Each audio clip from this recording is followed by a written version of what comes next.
If you saw the cover photo, obviously you can see the T Roadster. It's very green.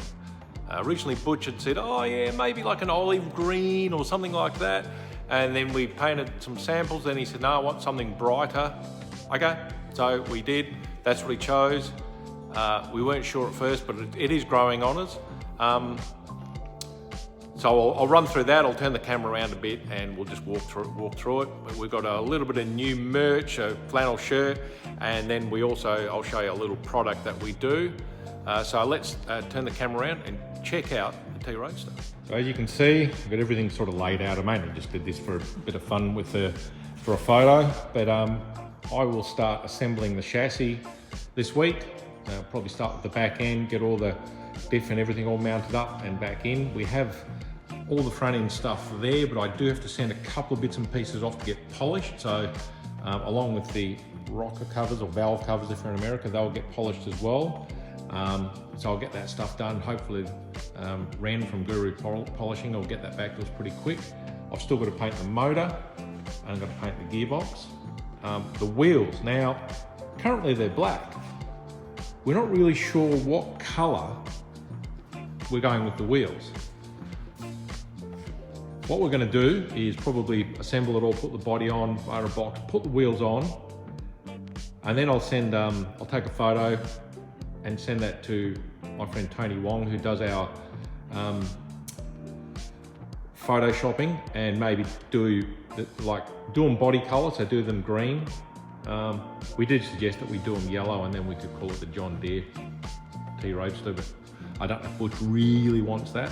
But I think maybe the black wheels might work. The cycle fenders, which of course we still have to do over there, they'll probably get painted body color, but you can see we've got all the bits and pieces here. Most of it's painted, whatever's not painted is stainless or chrome. So I'll start doing that.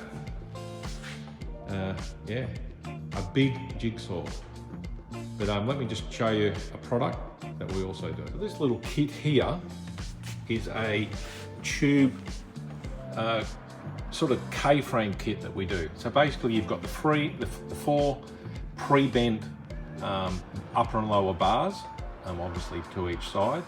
Then you've got your risers that are here. So we do them, there's 6 there, all pre-notched, which obviously saves you a fair bit of time. Then we've got these bars here that would go from the outer bars back to the chassis, and then we sort of then throw in the 2 other bars there, and we make them over length, and we usually use those and make them to become a tail shaft loop. So we do that. It sort of saves you like a fair bit. If you haven't got the gear to bend and notch and that sort of stuff, it just saves you a bit of time. It is heavy wall tube, really solid. The kits are $4.95, and we can deliver Australia wide. It's like between 100 and 150 bucks to send it to the eastern states. And what it'll do is you just go and quickly cut back Butcher's chassis, and I can sort of show you what it looks like. Sort of see here what we've done with Butcher's chassis, how we've done it. It is a little bit different because we had to change the tail shaft loop and the way the gearbox mounted and that sort of thing. But you get the idea. You can see your outer bars, then your risers, there's your center bar and that sort of thing. And I'll put a photo up of other versions that we've done. At least it gives you some idea.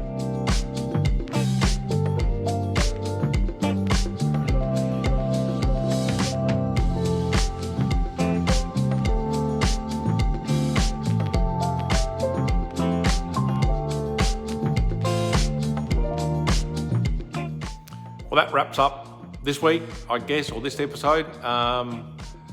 Next week, I guess you'll be doing I'll do a bit of time lapse on me assembling the chassis and that sort of stuff, and I'll paint the engine, I'll do that sort of thing. You can see my pedal in the background. It's here because once again, 2 steps forward, 1 step back. I got the brakes done and everything last week. Then I had a minor issue with some wiring. I thought I'd cable tied it all up and everything properly, but no, it came loose and kind of went to the engine fan. So we're going to get a new plug and some wiring, a little harness. Hopefully then I can get that sorted and that'll be back driving. I'll have some plates on the XG, and I'm going to show you some of our concepts with some old school Photoshop. So check it out. If you like what we're doing, do that like, subscribe, all that sort of stuff. And thanks for joining us.